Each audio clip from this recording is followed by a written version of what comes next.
What's up? This is Rebel Radio. What up? What up? This is DJ Newmark. This is Peanut Butter Wolf. It's your boy. It's okay. Keep checking out Rebel Radio. Rebel Radio. This is Rebel Radio. We're in the place right here. Rebel Radio is going down. Would you say Rebel Radio? Oh, wait. Let's do it again. Rebel Radio. What's up, Rebels? Welcome back to Rebel Radio, the weekly show where I talk to the rebels who are shaping youth culture.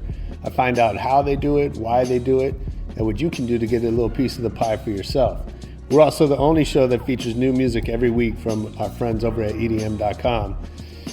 This week, man, this is a good interview. I know I say that. I don't know if I say that. Maybe I don't. But this week is great. I love this one. My man, Sharath Cherian, founder of HipHopDX. He is just a really smart dude. He knows his business. He knows the culture. He's educated and introspective. It's great stuff here. He's going to tell us kind of how he's weathered the storms of the publishing business and managed to build some pieces for the future. He's got some advice for SoundCloud rappers and really any up-and-coming artists or creators. Really sound thinking about that. And he's going to tell us why hip-hop is synonymous with the American dream. Good stuff coming up on Rebel Radio after your EDM.com track of the week.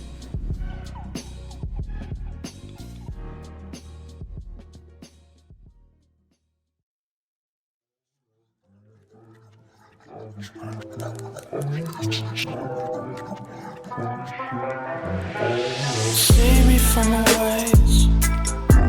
Stuck here 6 days, yeah, whip around the block, soaking up the air. So that was our EDM.com track of the week. That was Still Haze with The Other Side. That's on the hip hop channel. Go to soundcloud.com/hiphop for more music just like that. And let's get into the interview. I don't know, I've been the anti-industry from the beginning. Right. So it's always been like I never want to hire writers. Yeah. Like, I don't know if you've, like there's like a New York writing scene in hip hop. Sure.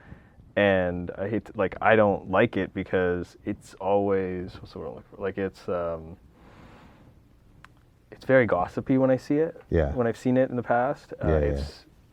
Writing in hip hop's important, but it's not as important as, you know, stuff that's going on in the New York Times, sure, or Washington Post. Yeah. But it sounds like there's a self-importance put onto it that like your stuff is not having an impact. Maybe back in like, and I think I was at the tail end of where like Vibe, XXL, you know, probably The Source was on its last leg, but. BET, like all these sort of like journalist content creators would have these like powwows in New York that would be happening regularly with really no understanding of really what's happening in the business. Like I could hear the way they were talking, and it was just they were just so far from what they thought was interesting versus what actually changes the landscape, if that makes sense. It does. I mean, it's funny hearing you say that because, you know, so I started as a journalist. Okay. And, you know, I wrote for The Source and Vibe and XXL, and I wrote in the first issue of XXL. Oh, no, okay. You know, rap pages. Yeah. All these like, you know. I have them all at home. All of the old school stuff, and then Herb, of course, and I worked there, you know, full time for a while. And, you know, it's interesting, like, I mean, that was a different era where I think you needed that community, right, of writers, and you know, there was certainly less business to it, right, and there was also like the culture was emerging, and so people would trade information, we'd help each other, like, you know, I put Elliot Wilson and Sasha on at Herb, and then I got them hired at The Source, and then they got me hired at Vibe, and there was like all that kind of stuff going on. Yeah. And I think, you know, there was some value to it, especially, you know, when I wrote for The Source, they were like, oh, we need, like, we don't have anybody in LA. Yeah. Right, and so we need somebody to cover the West Coast. It had been Paul Stewart before that, and then he got too busy with managing Coolio and, you know, House Pain and whatever, so he couldn't do it. So I didn't know he managed those guys. Yeah, he was having like this giant few years of mega hits and whatever. And so, but now you wouldn't really have trouble finding writers. Right. I mean, you might have trouble finding the right ones, but I mean, that's where now the whole, and that's how we're trying to differentiate ourselves. Yeah. I mean, it always has been. At the end of the day, just like you, I mean, I've read all the magazines all the way up till probably like 04, and then I kind of just. Sure. But it's that there's like a sense of writing that like people who understand how to get a good story. Yeah. Like it's scary to me that I know how to get a better story than a writer does, than some of my writers do, and that really bothers me. Well, yeah. I mean, that's what I was gonna say is like, there's definitely. And I'm a business person. That's what bothers me even more. I'm not a writer, but I can tap into things that are just different. Well, I think writing is in some way it's universal, right? Like everyone knows how to write to some extent or another. They may not know journalism, right? But they, and we've all read great stories that touch us, and we know it. It's kind of like we know it when we see it. Yeah. And I do think for some writers, it's too easy to get up your own ass and just be like all about the process and all, and like kind of lose the reader along the way. Yeah. And especially what I was gonna say, back then, like with hip hop, there was definitely like this New York slant on what hip hop's supposed to sound like and who's supposed to be making it and what they're supposed to talk about and all that stuff. And they were very, at the time, they're very antagonistic to the West Coast and dismissive of everything else. And, that fueled, I think, a lot of what was going on with the different beefs and all that stuff. And some of that was just writers, like we had moments where we would meet artists or certainly fans, and they didn't care anything about all the East Coast, West Coast shit. Right. But like the in the press, like it was a big deal. It was selling magazines and it was getting people fired up and all that stuff. So that's an interesting perspective. But then I saw the tail end of it, right? And so on top of which, when I was thinking in my head, like I don't want, and there's something I still haven't been able to figure out to this day. It's like, I understand why you move out to LA or New York to further your career because you think it's more connections. Yeah. But I'm finding it's actually the worst for my business. Is that right? Because they're so ready to jump at the next cool thing. Right. Because they think that's what's going to help their career, and it doesn't help my business grow, which is what's actually going to help their career long term. Right. Like everyone's looking at this short 2-year stint, and I mean you've been in the business long enough that after 2 years isn't enough to build a name for yourself, and to even get enough experience to actually know what you're doing. I mean I'm like, I guess with both of us, we've now seen, at least I started DX in '99, so you're looking at, what are we looking at now? Like, I would say, and even just being as a hip hop fan, seeing, I think around this generation 5 or 6 of like, here are your top 8 artists of the year, and they've cycled and cycled and cycled, it's hard to explain to people like, dude, there's only gonna be one hit artist a year, and one hit underground artist a year, and that's it. Those are the two. One will be from the underground, one will be from the mainstream. And I feel that's a very consistent story that hasn't even changed. No matter if we've gone to digital, no matter if we've gone everywhere else, it's the same story, And if you think about it, record labels are, at any given time, have 20 acts signed to them, right? So we're talking about 3, or I guess,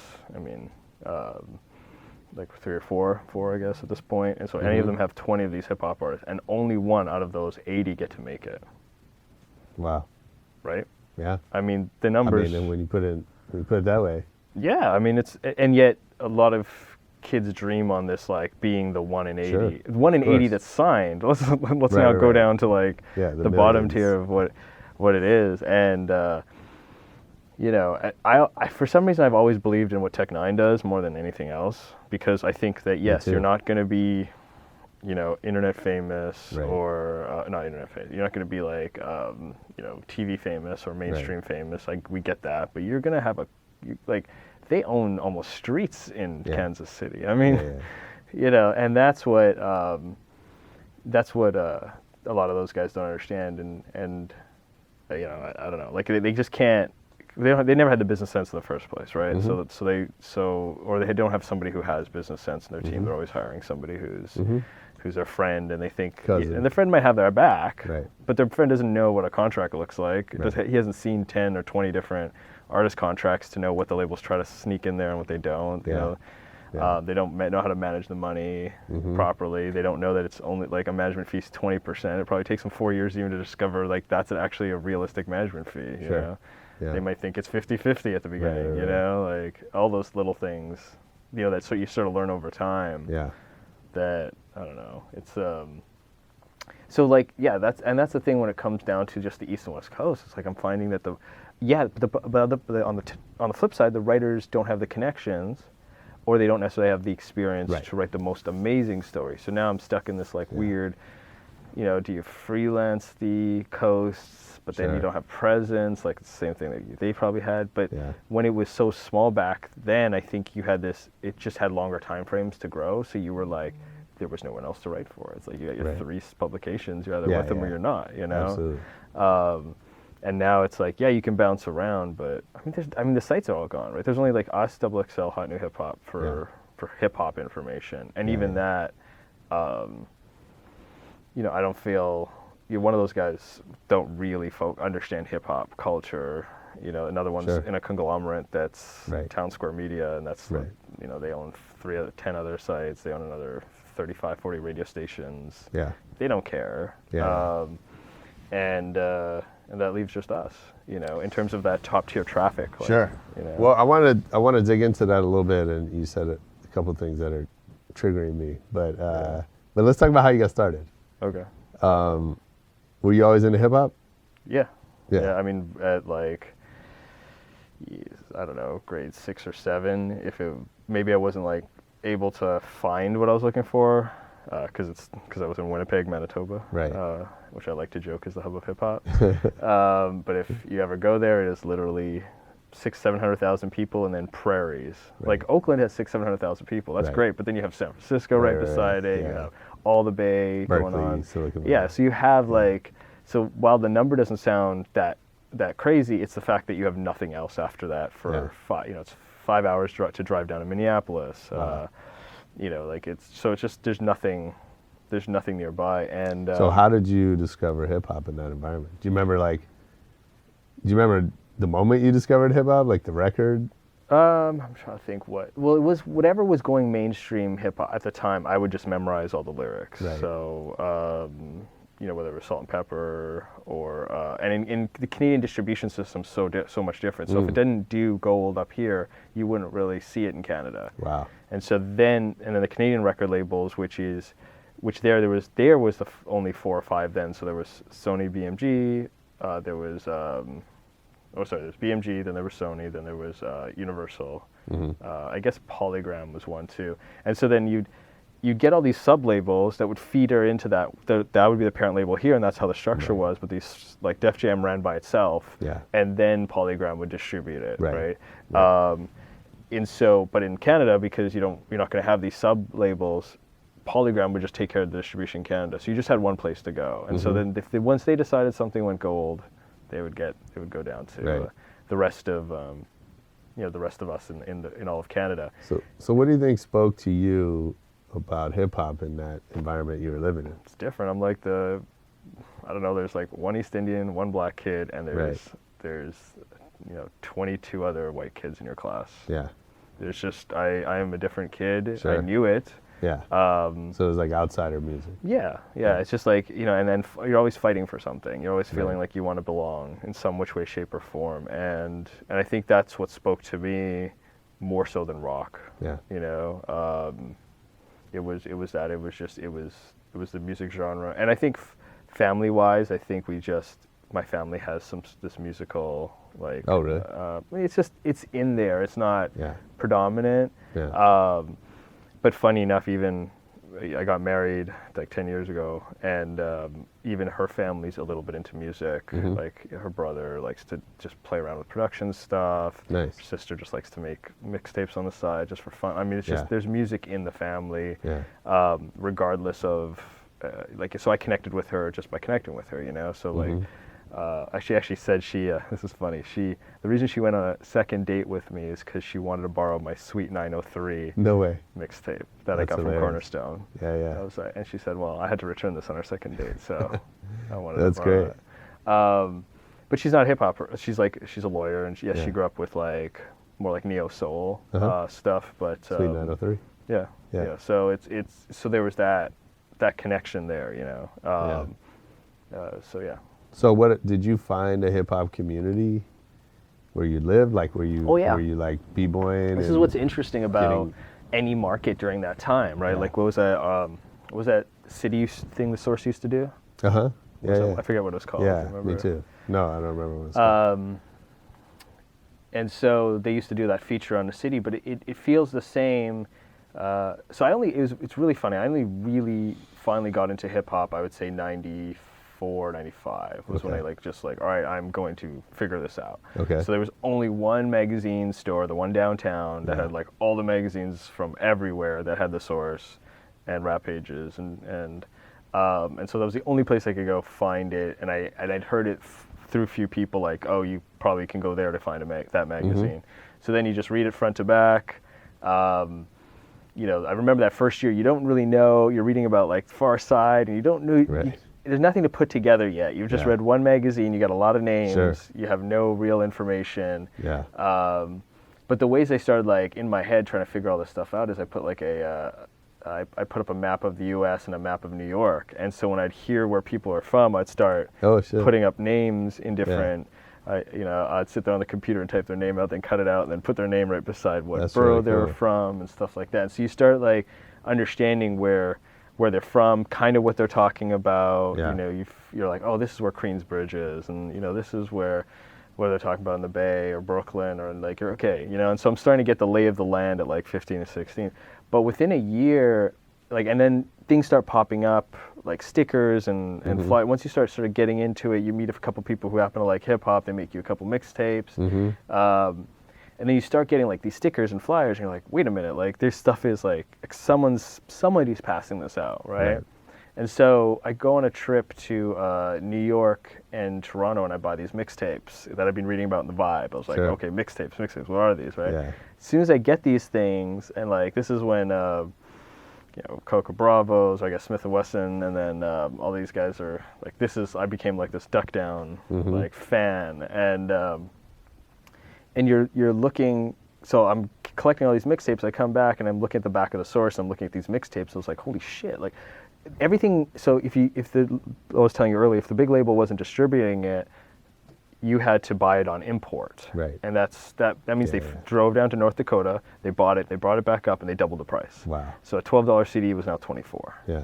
Right? So if I wanted Masterpiece for a CD, it was $24. If I wanted Reasonable Doubt, it was $24. Yeah. Right? And then I had to find $24 as a kid. Yeah. You know, 12 is even just, you know, a stretch. Now we have to find 24. And so, but I got these mixtapes, and I was super, super excited because, like, all I need is these tapes. But I'm not going to New York and Toronto every week or every month. So so I start calling the DJs on the back of the mixtapes, and then I talk to one of them, and the one in Toronto, he agrees, DJ Mastermind, he agrees to send me a shipment of 10 tapes, and I will send him, I think I was buying them for $6 a pop. So I sent him $60, Nice. He sent me 10 tapes. Wow. And then I sold them all. Yeah. And then next thing I know, over the next, like, from 16 to 20, I had a mixtape business where I'd ship in the mixtapes every month. So I went from like 10 to 60 hip hop and 60 R&B tapes every 6 weeks. Yeah.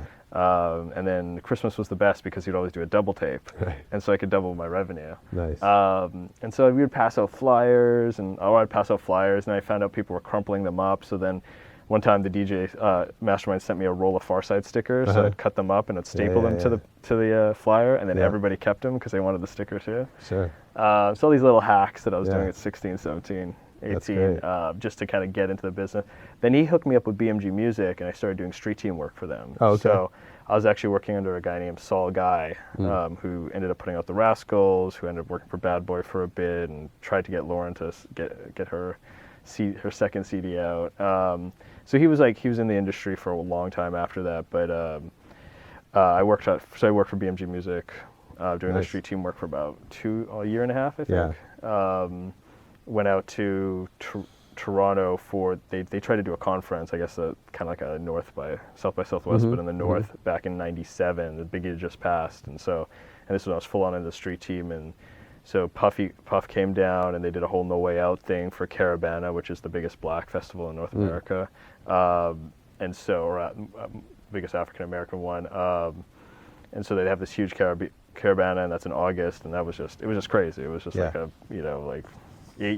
like you had Mastermind was playing on one float, Puffy was on the other float, and then all you saw was just people. Yeah. And because we were working, we were on the floats and promoting and just dancing and having a good That's time. cool. And that was the moment I said, you know what, I just want to do this. Like Exactly. This is the business I want to be in. Yeah. So I was like 17, and I guess I'd already be in the business for a year and a half technically. So I didn't.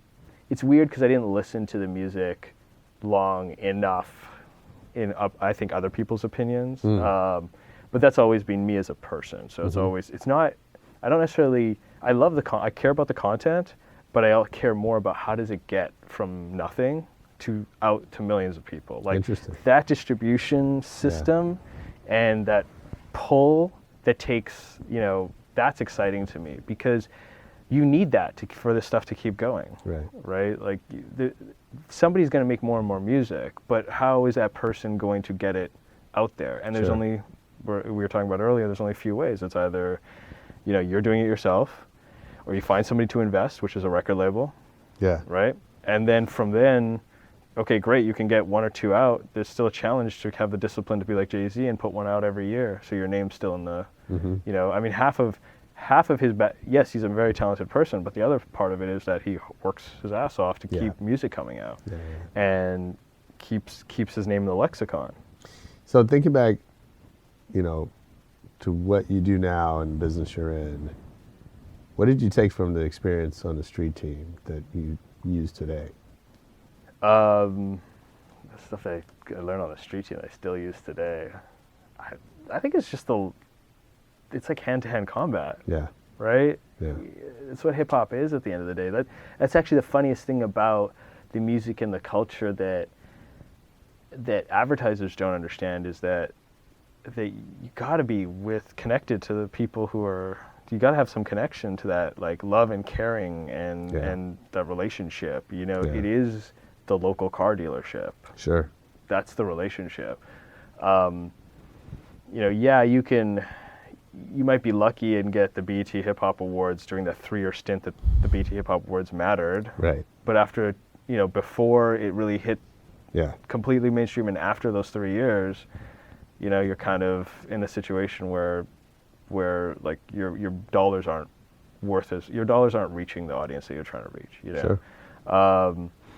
So yeah, I mean, I've always believed it's hand-to-hand combat, and maybe that's when like I go to the site and like we don't juice our numbers to a fault. I don't do things on purpose to create a better user experience. Like I don't have those 6 ads in the bottom of every article that you can like click on these 6 things, and one is your 8-pack abs. Whoever knew you had 2 more extra abs than you did.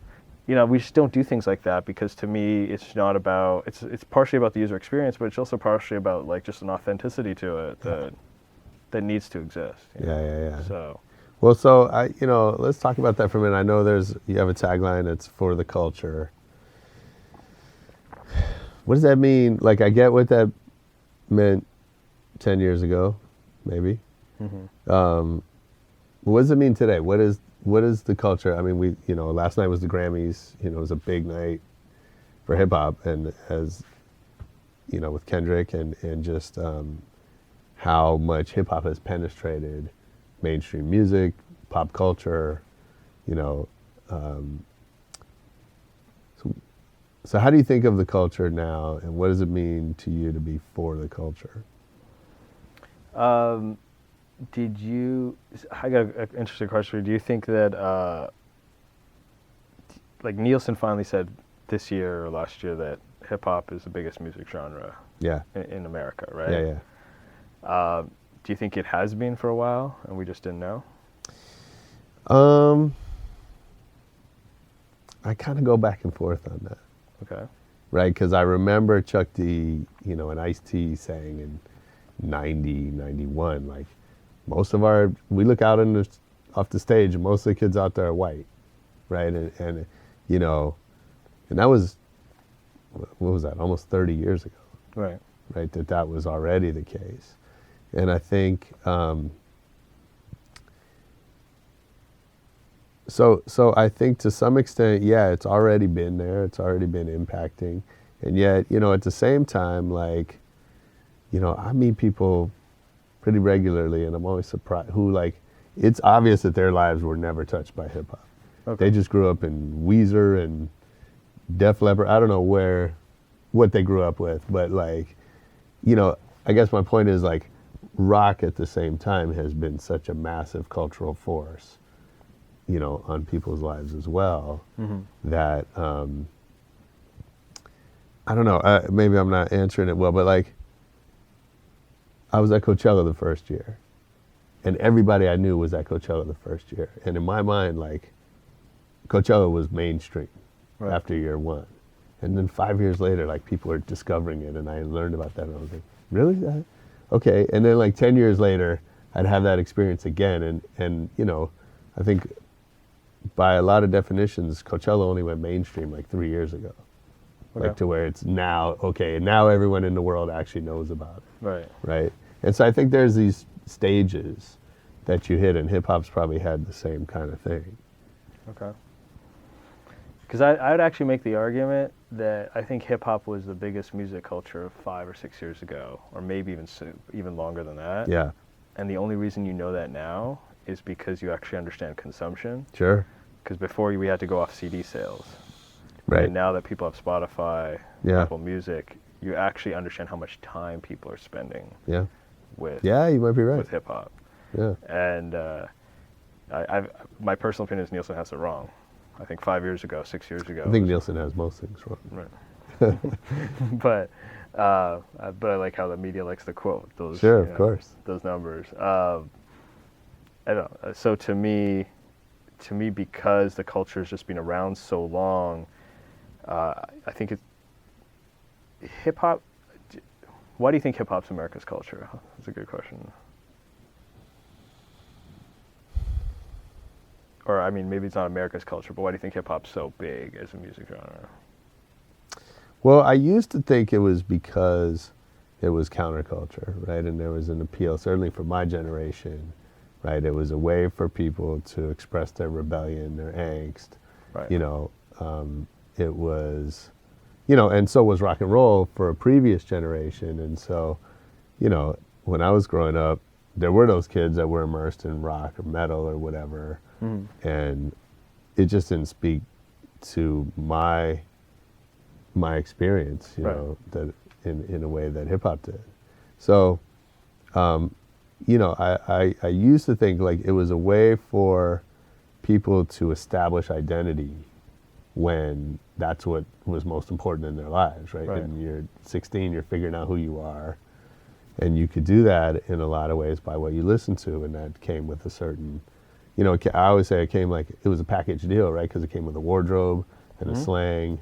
Yeah, it was a culture. And a set of friends and like all this stuff, right? And so it was a shortcut to figuring out who you are by association. I don't know if that's true anymore. Like, I don't, so like. 30 years later, you can't be because you're. Right. Yeah, of course. You're against the system because it is the system. Right, exactly. So. And it doesn't seem like it's dying down. No, it doesn't. So, but I don't know the reason now that, you know, other than like it's now just become established and it's like a, I don't know, I just feel it's sort of there. But I don't know. That's not a really good answer. I don't know the reason today. So my humble opinion on this is that it is the American dream personified in music. Sure. So I mean, I saw something on your site. Doesn't die till the American dream dies. Yeah. Right. That's a powerful thing, right? Sure. This concept of rags to riches, the concept of the white picket fences. Yeah. That I can achieve anything by working my ass off.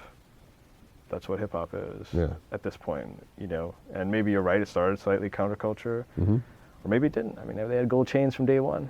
Right. You know? Yeah. You know, it's just not, you have to ask yourself the question 30, 40 years later, like, why is it still here? Well, it was a different kind of counterculture than, say, punk rock, Sure. right? Which punk rock was like, fuck the system, tear down the system. You know, it was about anarchy. But they weren't poor. Right. And so hip hop was more about like, let us in.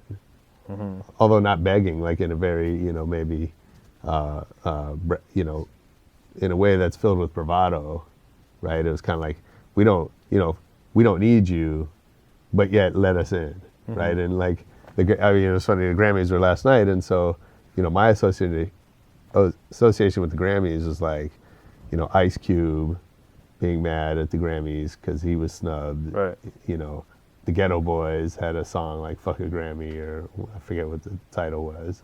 Like, but yet, what those guys really wanted was Grammys. Right. Do you know what I mean? And they were locked out, so they were rebelling against that.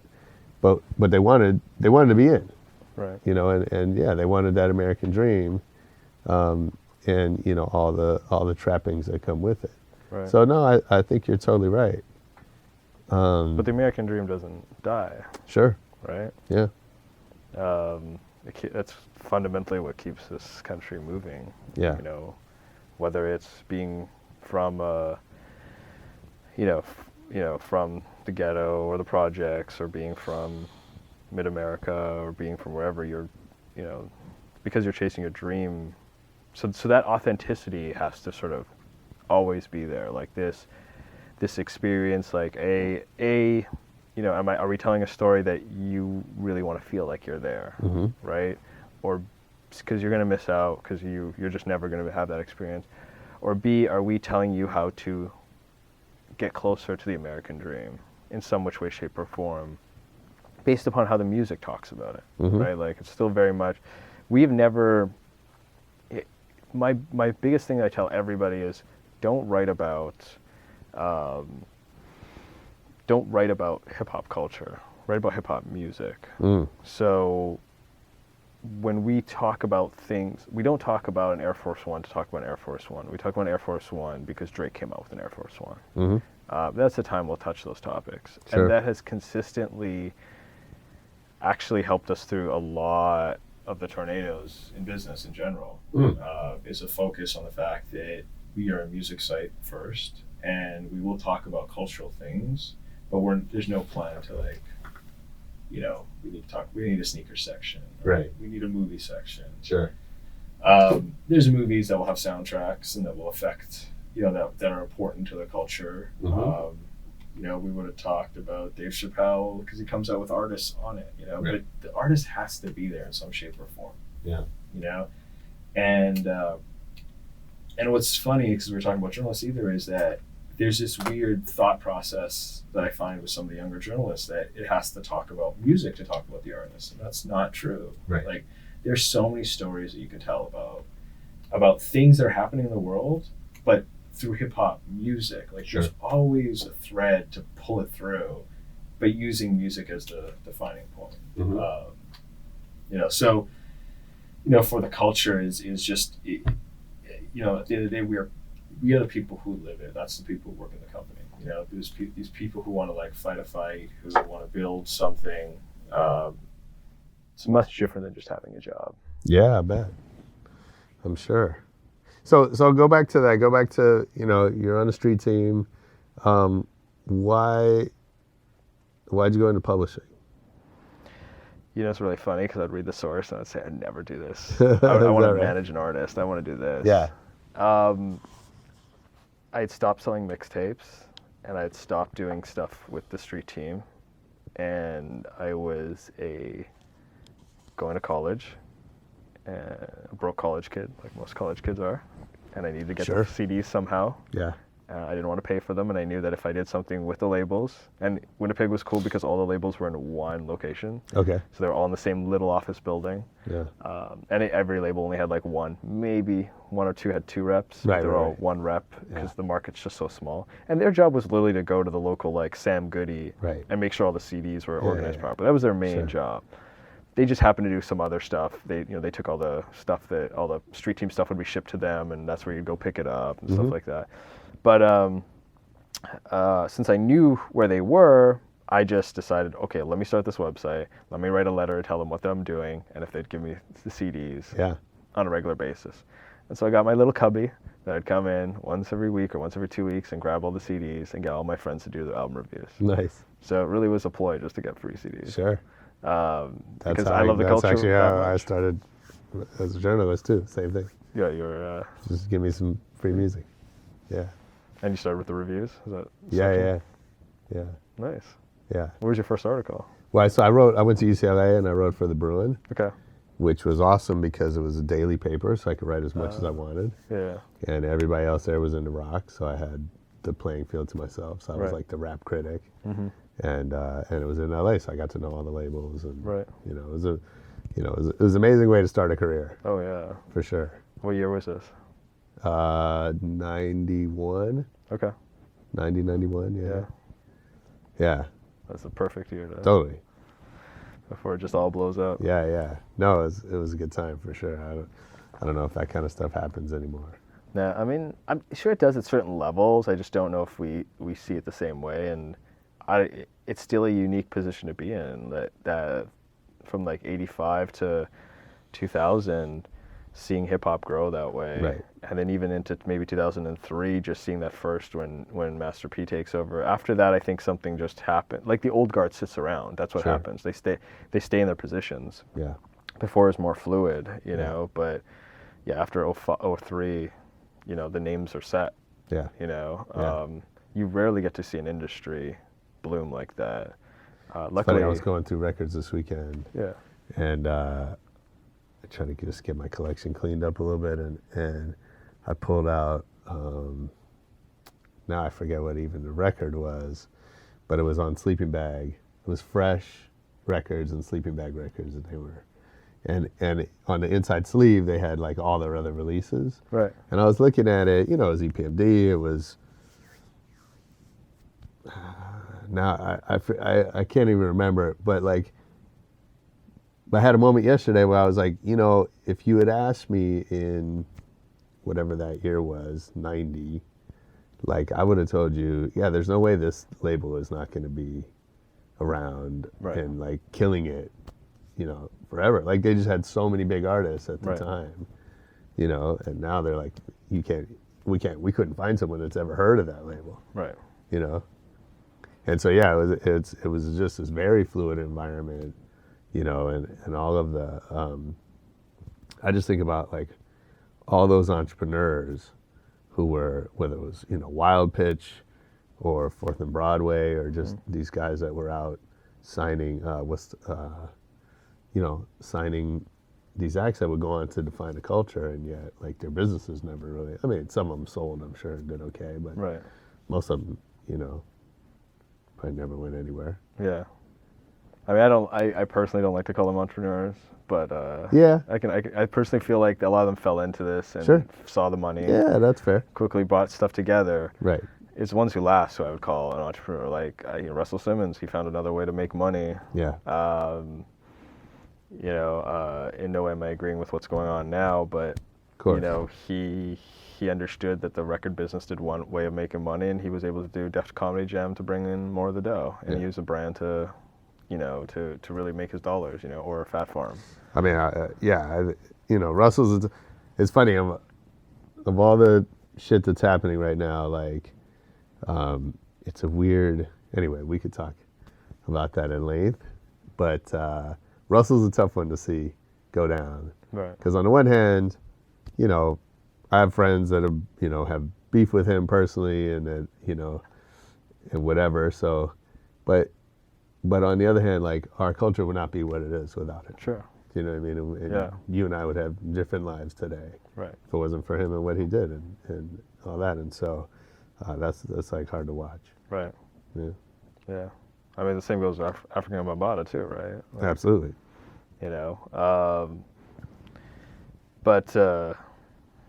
yeah, so, you know, like so the site started from this concept of just wanting the free music, and I was going to business school at the same time, so it was this combo of like, me doing that and kind of learning about how to run it. Yeah. But I also had this like weird sense of like, all right, well, if this was going to actually work, what do we need to do? So I flew out to Toronto and I put a little deck together and actually pitched them. And when I just put some slides together, a little folder that talked about what the site was and what we were doing, and then, went to Virgin Atlantic, went to BMG, went to Universal. They had 2 or 3 people in the room. I presented. Yeah. I knew some of the people already. And next thing I know, every couple months I was able to get $1,000, $2,000 for ads on the site. Yeah. No one was talking about CPMs or anything. People were just buying them like they were buying magazine ads. Yeah. Like, oh, cool. I guess some people saw it. Absolutely. We got to be on the internet because everyone's talking about the internet. Yeah. Meanwhile, though, so that starts happening. Meanwhile, in 2000, 2001, what's happening is All Hip Hop is out in New York, and they're killing it because they have the two-way pager game down on lock. Right. And then they have Chuck, who works at BET, and so these artists walk off a BET set, which they're going to be for anyways. They give Chuck a quote or something that's like firsthand, and they skyrocket. And then on top of which you have SOHH, and you have all these other like sites that just take off. Hooked. Russell had 360 Hip Hop. Yeah. All these guys just got a bunch of cash, and they got investments, and they were like, all right, these guys are all going to do it, right? Absolutely. And then the recession hits in 2001, the dot-com bubble. And then I'm there in Winnipeg with my site, and I never had any money anyways. Sure. I would take all the money that I was making, the $1,000, $2,000, I'd just pay writers with it. I actually didn't even take a salary. Yeah. So, because I wanted it to keep going. I at least wanted to get free CDs for 3 or 4 years. So, like, whatever I could do to keep it going. Right. And so then they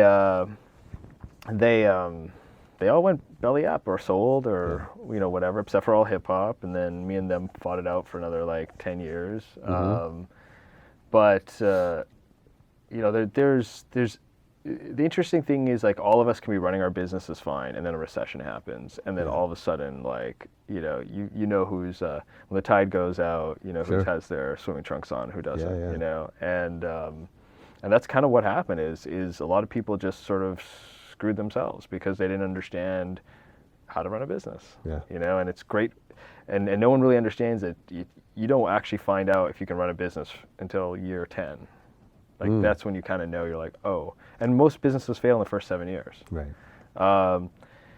But a lot of people believe they're above the stats. And as soon as you believe you're above the stats, it's kind of when you fail. But if you believe that that there's a possibility that you can always just be a statistic, and you go into every situation like that, you almost like, it's almost like that defeativeness helps you excel, right? It makes you want to make sure all the T's are crossed, the I's are dotted, because if you only have this much space to be successful, right, you're going to make sure all the other shit's taken care of to be able to get through that little gap. Yeah. Right? Yeah. On the counter of that, the other technique is you sell ahead of yourself, where you're always like, you're selling more than it costs. So there's a counter to all these types of like ideas and models, but yeah, so we launched, so that's really kind of how over like, we ended up doing a lot of stuff with Rock the Bells. So we were, and again, just from a business standpoint, they said that, hey, you can be a media sponsor. I said, listen, I don't care if my logo's on a flyer. No one knew who's going to come to my site if a logo is going to be on a flyer. They're like, okay, well, what do you want? They're like, well, what can we do? Well, we have booths. You want a booth? Okay, cool, but I just don't want a booth. I want to be able to sell shirts. Okay, sure, no problem. So then we printed a bunch of shirts and we sold them at $5, so cheaper than a beer. Nice. Like, we were the cheapest thing at one of these things. So we got the free space for free. We were selling $5 shirts. All I cared about was somebody buying a shirt and putting it on and having 4 other people see it when they put it on. Yeah. That's it. Yeah. So I took $1 loss on every shirt. Wow. Which included the travel and, I guess. And then that was fine, because like if you see one of Kendrick's first videos, he's wearing a Hip Hop Saved My Life shirt, which is from HipHopDX. Yeah. You'll just, those things, like, when I try to reach people, try to reach people for pennies and cents, and not for $2 or $3 per person. You know, which is what most companies pay to reach somebody. Yeah. But the problem is those opportunities only happen once every 2 to 3 years. Sure.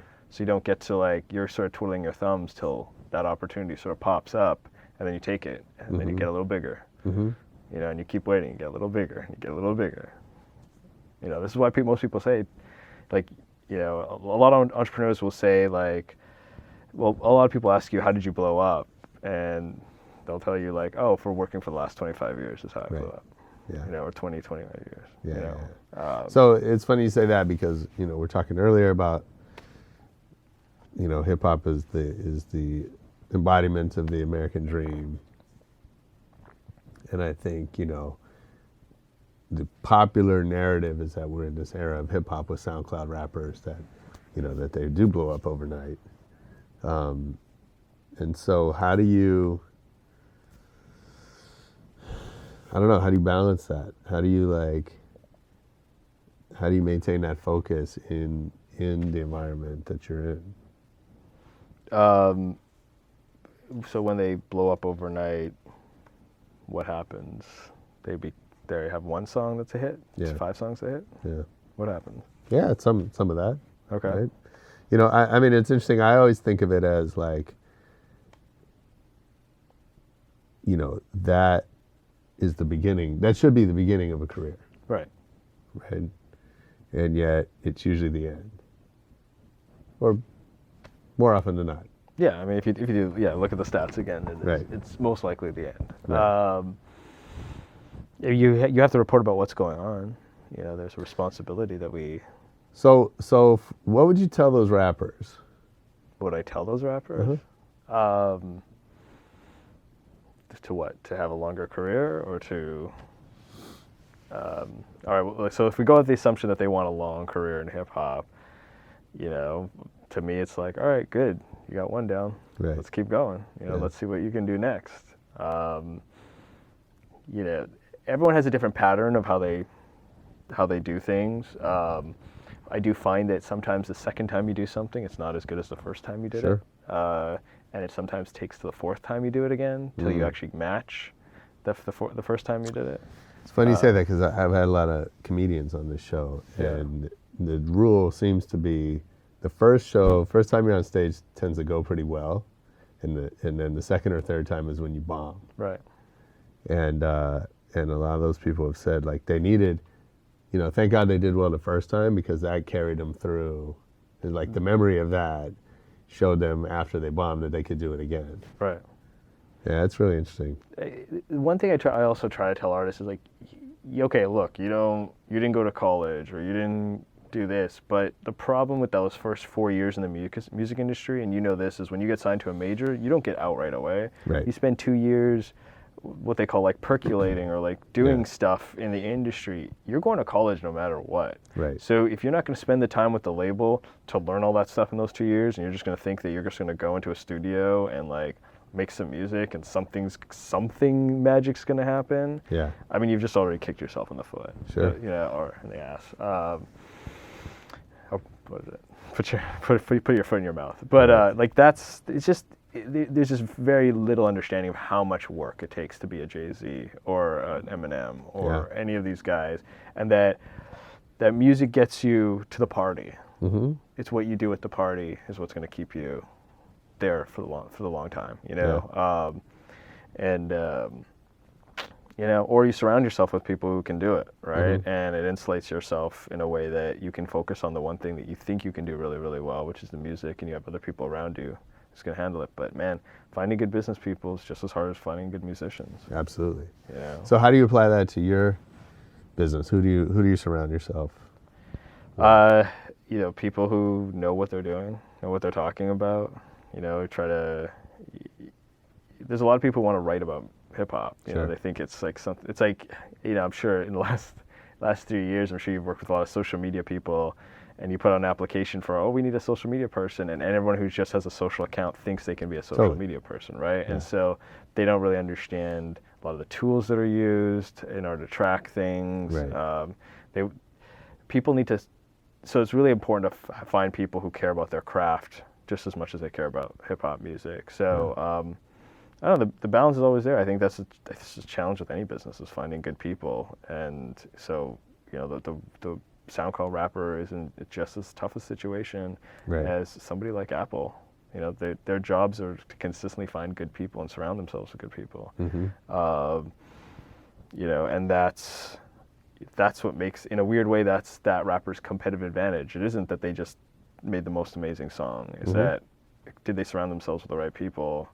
And people are going to fall off. Like, this too. Like, the people you start off with might not be the next people, but you as a rapper should understand just enough that when to call bullshit and when to like you don't need to know everything about business, but you need to know how things get done.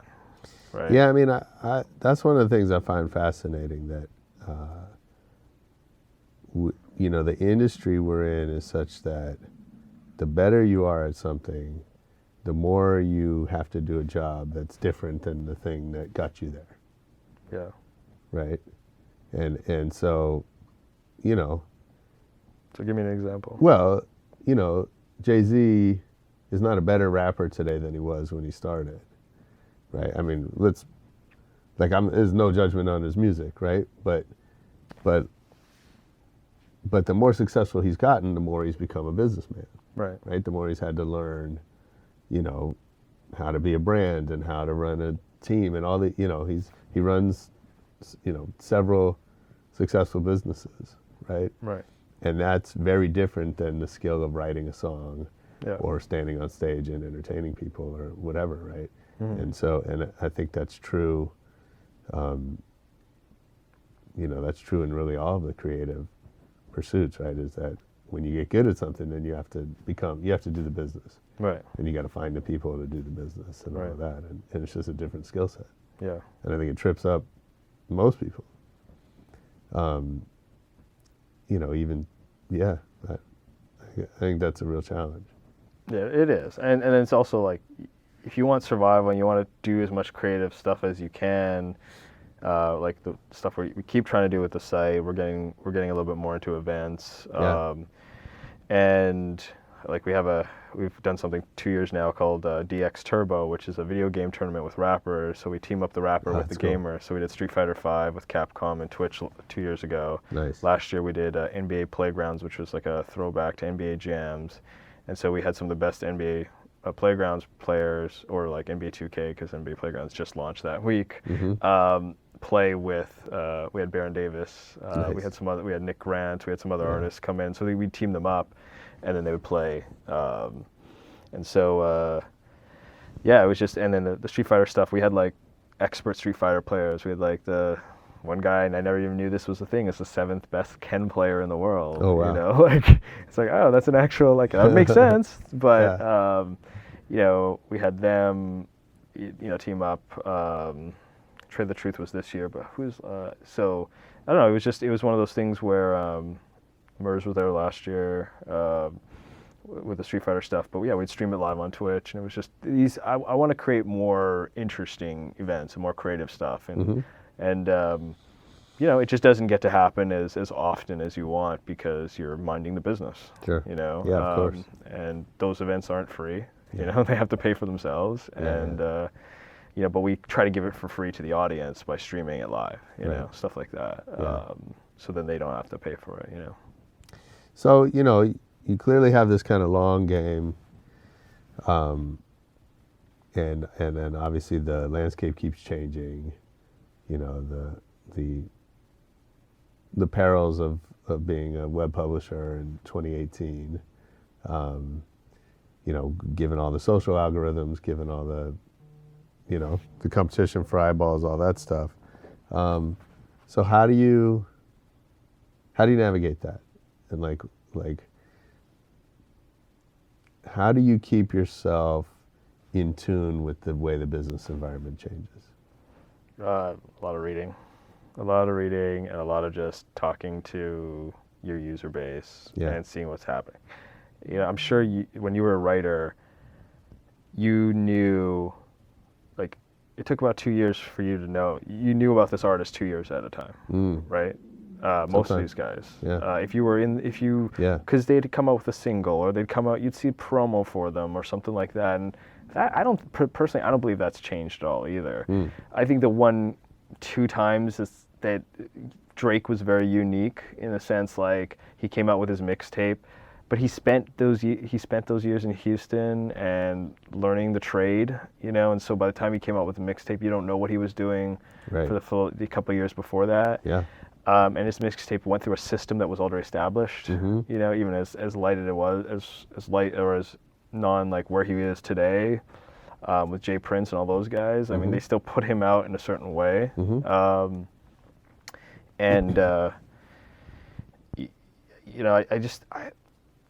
2 years you can see any trend.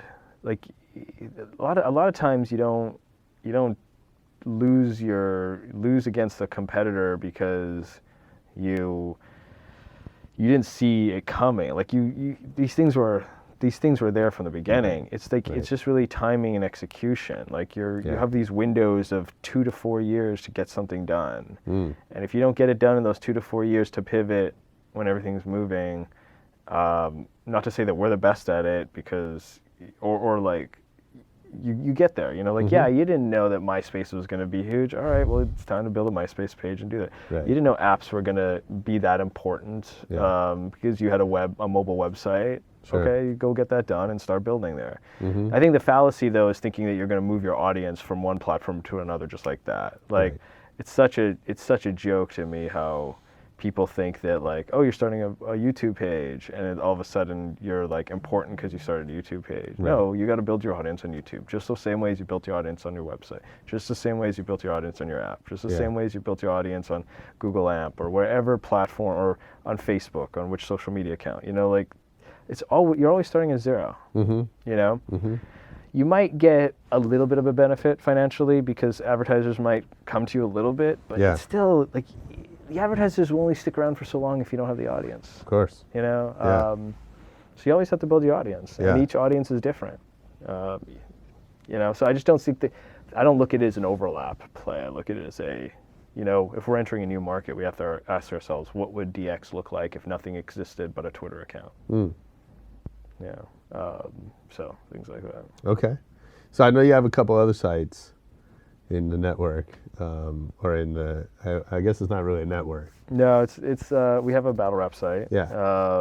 So we got into battle rap a little while ago. It's a really cool culture. It's died down a lot in the last year or so. It's very much still early days as a culture because you feel like you're in wrestling in the 70s, where there's like different leagues. Interesting. It's still not organized from a business standpoint. Yeah. So why'd you get in? Well, one, I didn't know where it was at, but I did I was excited about the fact that that it's kind of where lyricism went too. Okay. And there's an athletic nature to it that just like having to, basically you're talking about 5 or I'd say 3 to 4 minutes of memorized bars that has to happen like every time you perform, and you never use them again. Right. And it just has has a competitive nature to it. Sure. I definitely think that there's certain things it needs to do to make it feel like you're moving along to something. So like you keep doing these battles after 2 or 3 years, you feel like, okay, well, what's the next stages? There's no stages. Like in hip hop, there were stages. So the way you talk about it sounds, battle rap is separate from hip hop. It is, yeah, I think so. Because we've done enough stuff on DX to see what type of click-throughs and what type of relationship the hip hop has with the battle rap fan, and it's very, very little. Really? Yeah, because you'll actually have people who know a lot about battle rap who know very little about hip hop music. Interesting.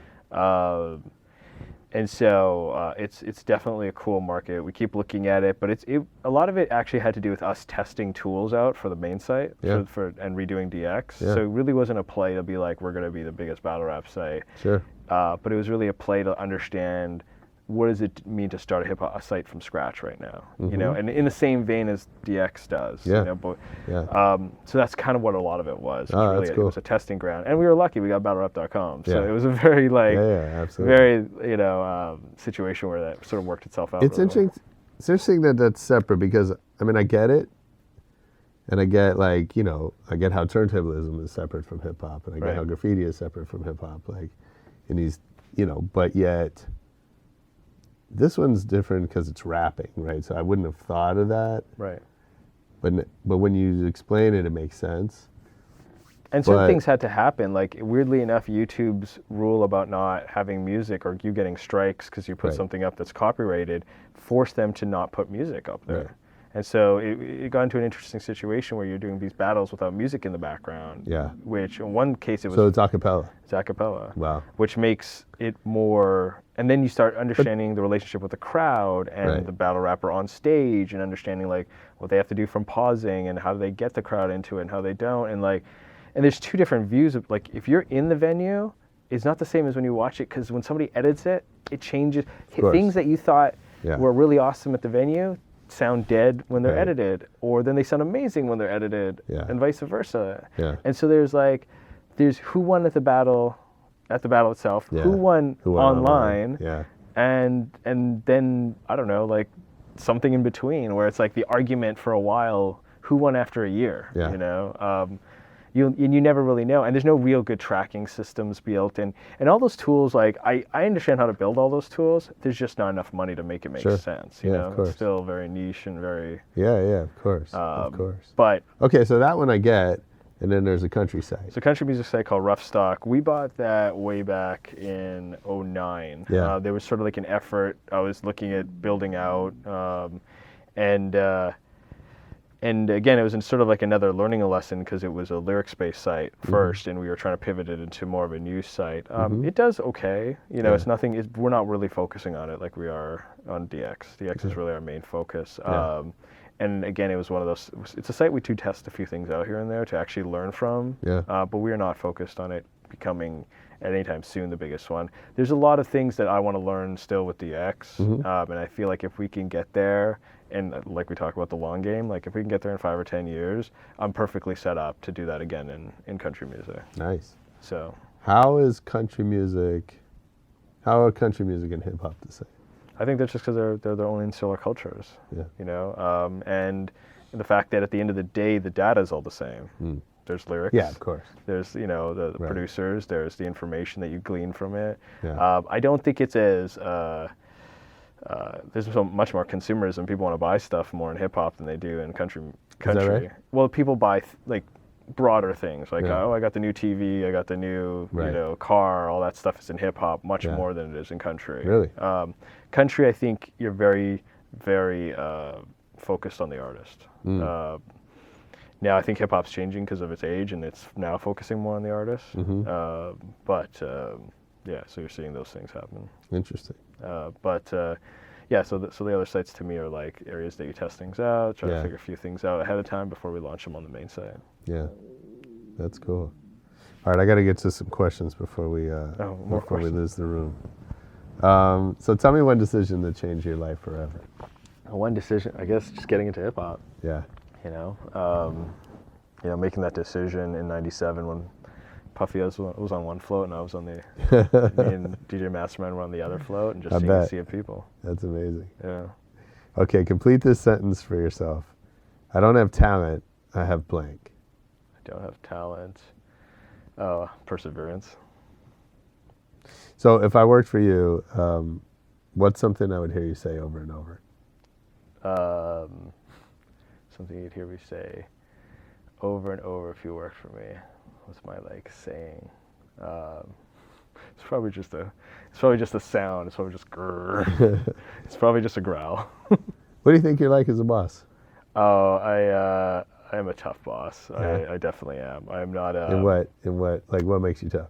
Because I'm a glass half empty type of person. Okay. You know, versus glass half full. Sure. Which is ironic because I surround myself with glass half full people. You do. That's the sort of yin and yang of uniqueness of my business sense. Yeah.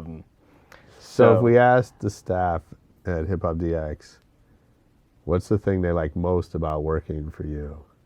What would be the most common answer?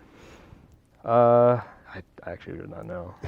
I could not tell you. I would hope the answer would be that they get to, do something that's cool, and continue to do something that's cool, and influence a market and a culture in a way that's very positive. That's what I'd hope they say. But like, I'm a tough boss. I'm definitely a tough boss. So. I mean, I think it's a pretty self-aware statement to say that I'm a glass half empty person and I surround myself with glass half full people. Right. Yeah, I mean, that's pretty cool to kind of get that. But it's taken I mean, I figured that part out in the first 5 or 10 years, but to understand what the balances are and how to how to manage it, because you're never going to have a perfect boss. I don't care who you.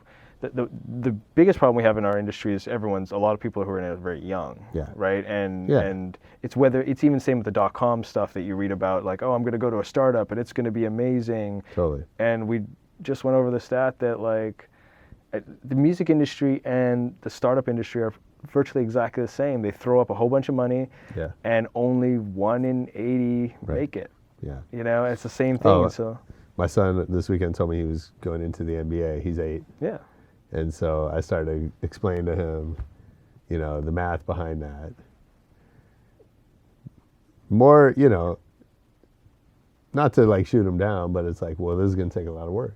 Right. Right. And so, right now you're one of 4 million or however many, 30 million, whatever, kids playing basketball on a neighborhood team.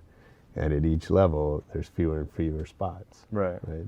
And so you got to figure out how to get there. That's interesting.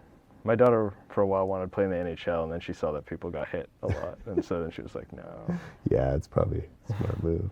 But yeah, no, it's weird because I've been in the business for so long, so I understand. I've seen things and I've tried things to a certain level. Yeah. Right. I've thrown events. I've thrown events that we've lost money. I've thrown events that we've made money.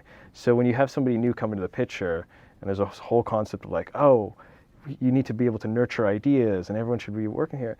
But yet you've played this game so many times. Right. Yeah, of course. And you're looking for somebody to come to you with 50 to 60% of the stuff already done for you. And they're not there. They're just at this point where they want to throw a party. And you look at that and you're like scratching your head, being like, I need what party? Who's going to be there? Right. Have you talked to them already? Are they booked? Are they almost booked? Are they just like, all we have to do is like put some papers together? Like, where are we in that process? Right. Because that helps me then take the next stages versus I'm now saying like, oh, you need me to organize this stuff. You need me to make this like into something tangible. That's not, I'm working on 20 other things I have to make tangible. Right. And it's not out of like this sense of like, I don't want to have great ideas percolate at the top, but like, as well as I do, it's not about ideas, it's about execution. Absolutely. All about execution. Always. Who's willing to go through, who's the comedian who's willing to go through time 2 to 25 where they're just shit on. Right. Consistently to be like, oh, now 26 works the same way as the first time. Yeah. Oh, okay. Yeah. Now I get it. Yeah, yeah. And that's why perseverance, when we talked about it earlier, that's what actually makes a difference to me sometimes. It's like, okay, you're smart, and now you have to persevere. Sure. Because you can be smart, but if you can't get it done and keep going, right, not going to happen. So who would you be most excited to learn as a fan of your work? Most excited to learn as a fan of my work? That'd be interesting.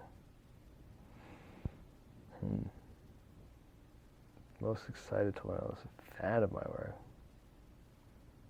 See, this is what's weird. I'm not looking for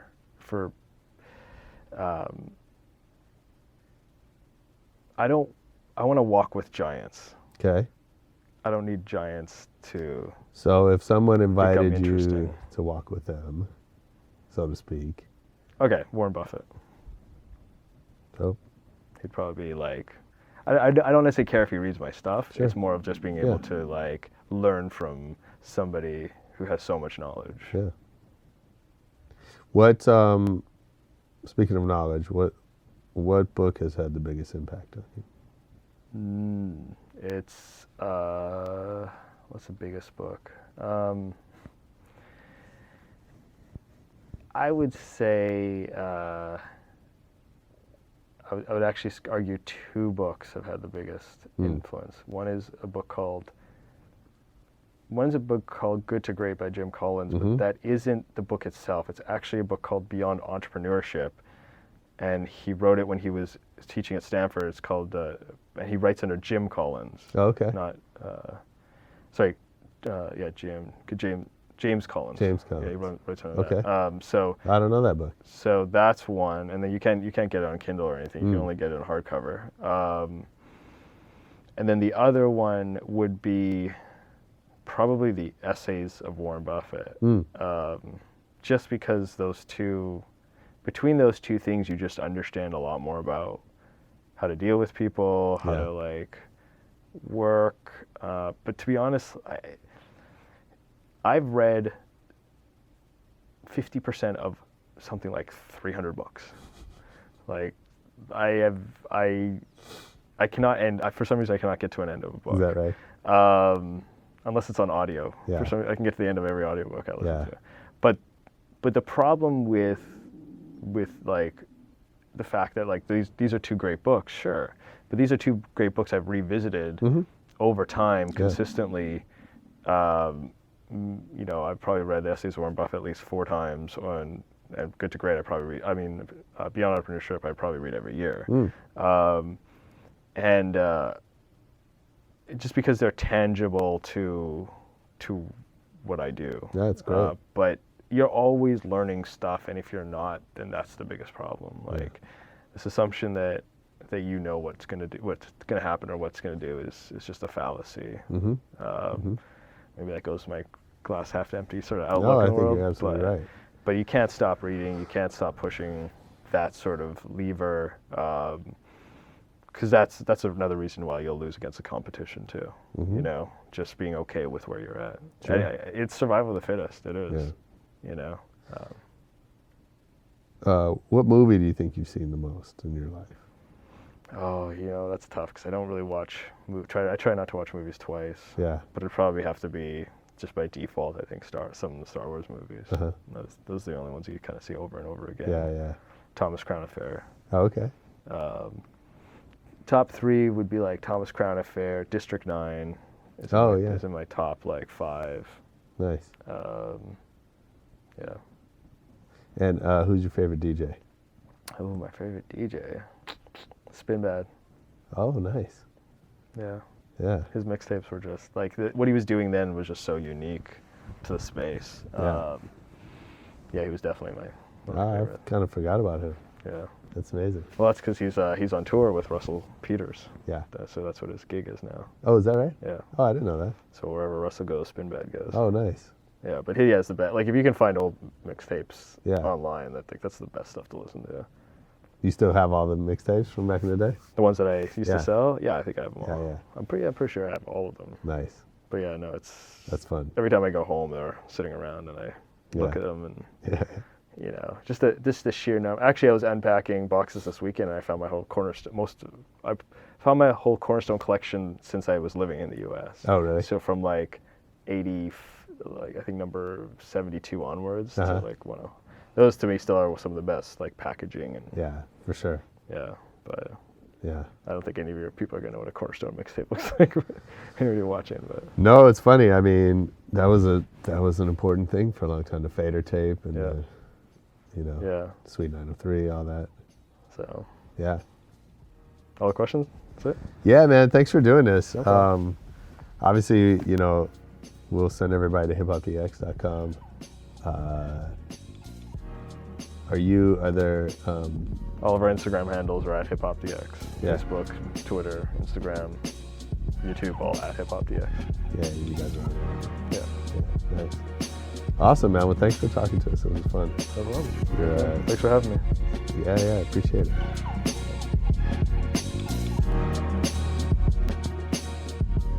So that was Sharath Cherian, HipHopDX. Fantastic interview. I hope you enjoyed it. I know I did.